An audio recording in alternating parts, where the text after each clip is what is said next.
मोदी का एक और चौंकाने वाला कदम, बनाया नया सहकारिता मंत्रालय। शाह की अगुवाई में सहकारिता को मिलेगी मजबूती।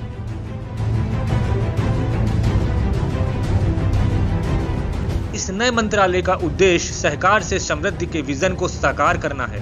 दरअसल ये मंत्रालय देश में सहकारी आंदोलनों को मजबूत करने के लिए अलग से प्रशासनिक, कानूनी और नीतिगत ढांचा उपलब्ध कराएगा। आपको बता दें कि भारत सरकार ने पहली बार मिनिस्ट्री ऑफ कॉर्पोरेशन का गठन किया है। ये मंत्रालय देश में सहकारी समितियों के उत्थान के लिए काम करेगा और सहकारी समितियों को मजबूत करेगा। ये केंद्र सरकार की समुदाय आधारित विकास योजनाओं को मजबूती देने का काम करेगा। सरकार ने सहकारिता आधारित आर्थिक विकास का मॉडल देश के लिए बहुत जरूरी बताया। मंत्रालय की तरफ से इस बात का ध्यान रखा जाएगा कि जो सहकारी संस्थाएं हैं उनके लिए ईज ऑफ डूइंग बिजनेस को हो सके। सरकार ने इसी के लिए सहकार से समृद्धि तक का मंत्र दिया है।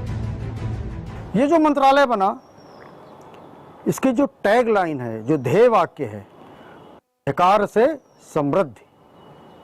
सहकारिता माने साथ मिलकर काम करना। जो गरीब, कृषक, छोटे व्यापारी हैं, पशुपालन करने वाले लोग हैं, भूमिहीन किसान हैं, उनको प्रॉस्पेरिटी की तरफ ले जाना। सहकारिता मंत्रालय की योजना। मंत्रालय सहकारी समितियों को जमीनी स्तर तक पहुंचाने वाले आंदोलनों को मजबूती देगा। सरकार मंत्रालय के जरिए सहकारी समितियों को जमीनी स्तर तक पहुंचाने का काम करेगी। अब कोऑपरेटिव यानी सहकारी समितियां लोगों से गहराई से जुड़ सकेंगी।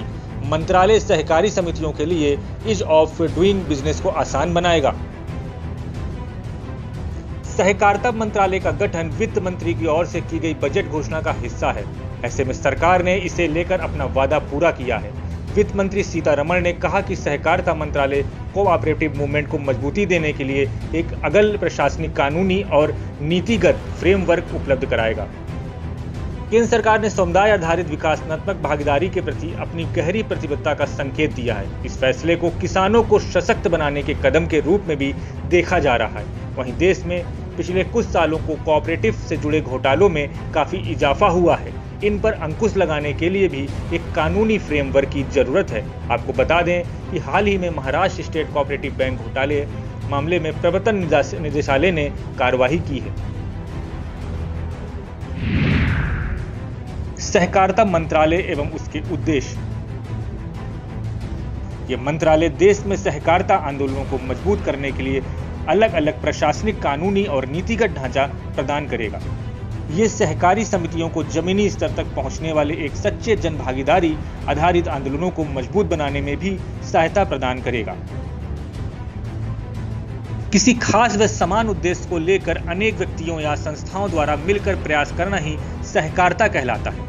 वहीं किसी खास व समान उद्देश्य को लेकर अनेक व्यक्तियों द्वारा मिलकर निर्मित की गई संस्था को सहकारी संस्था कहते हैं। वर्तमान में भारत में सहकारिता का सबसे अच्छा उदाहरण सहकारी समितियां हैं। हालांकि भारत में सहकारिता आंदोलन स्वतंत्रता प्राप्ति से पहले से ही चल रहा था, किंतु स्वतंत्रता के बाद इस आंदोलन ने तेजी पकड़ी। आज भारत में लाखों सहकारी समितियां हैं। ये सहकारी समितियां भारत के विकास में अपना अहम योगदान दे रही हैं।